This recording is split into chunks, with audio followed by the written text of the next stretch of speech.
Hi guys, welcome to the second episode of Yap and Sip, a podcast where we just yap and sip. I'm your host Rosa Lydia, and today's sip choice is root beer. And our topic for today will be our online selves. I have a couple questions over here on my computer of where I will relate to and kind of just answer of what we're talking about, and also I will post some pictures on the side so you guys can see what I'm talking about and definitions, and also just photos that you can relate to and stuff, to what I'm talking about. So let's get started.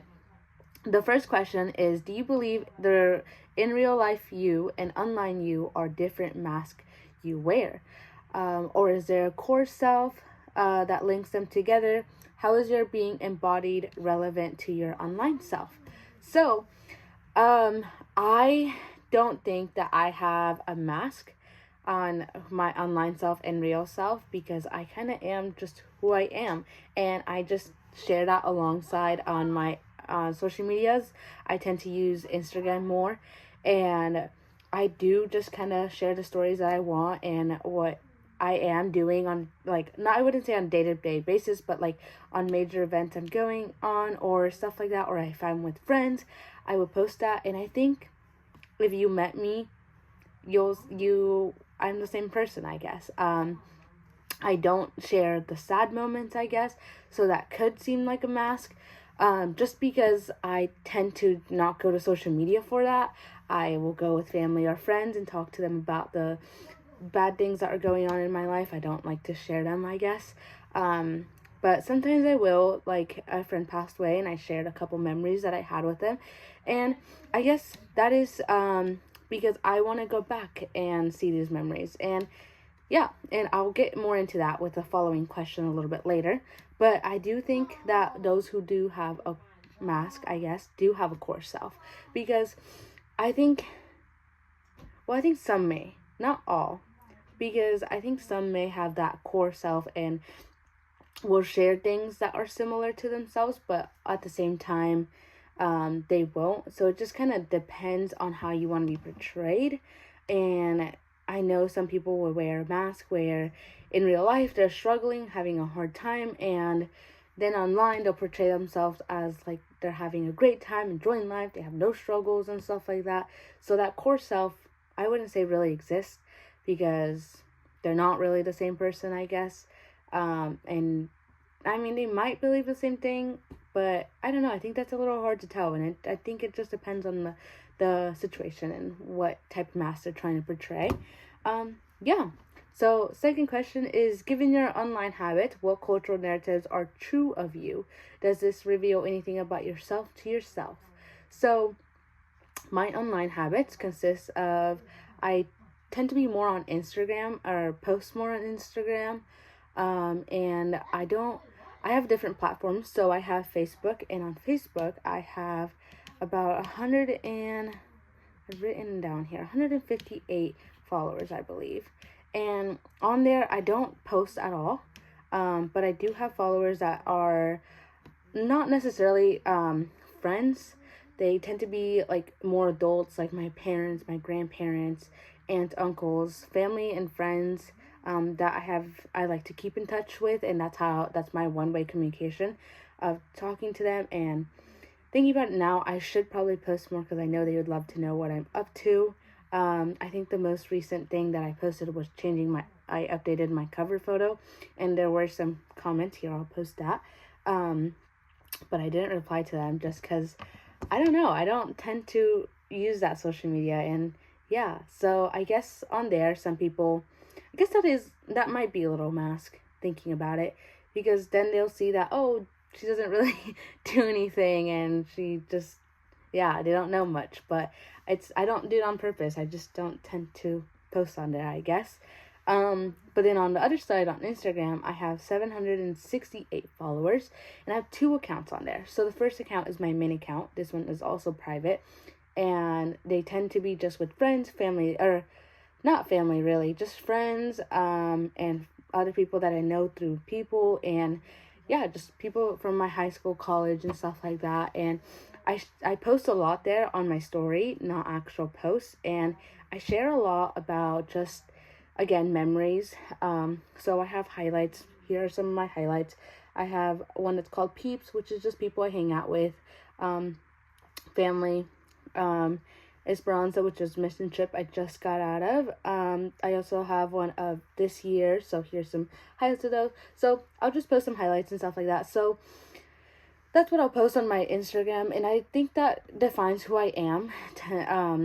But yeah, and then on my other account is my other account is a spam account, and on there I have 63 followers, and it's just a smaller group, and it's just more silly photos and funny memories, I guess, and funny memories and silly photos of other people. And so that's why I like to keep it smaller, so that they're not fully exposed with people that they don't know, I guess, and it's just mostly people that they know as well, so they won't get so embarrassed.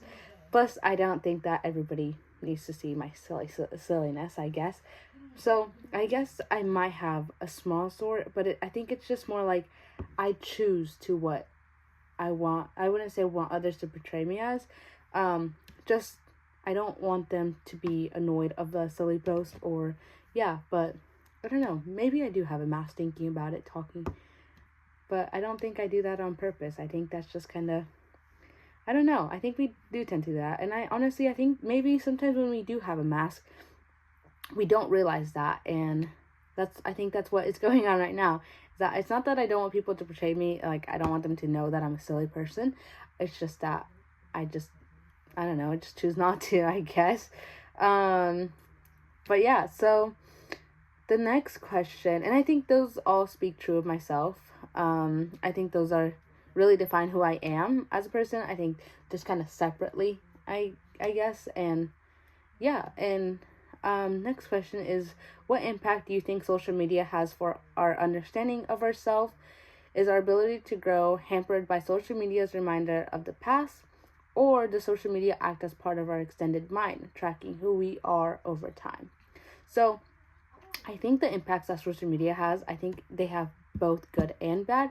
So the good part would be, like, on one hand, you are finding communities, connecting with people, staying in touch, and yeah, just getting to know more of your people. But also on the bad side of that is that we start to compare ourselves with other people. We see people going on hikes and stuff, and then you sit here wondering, oh gosh, I wish I was with them. I wish I was like them, that I had time to go on hikes. Or people will tend to compare themselves to celebrities and how they look and stuff, and that stuff. And so I think it both has good and bad. I guess it's just how you use it.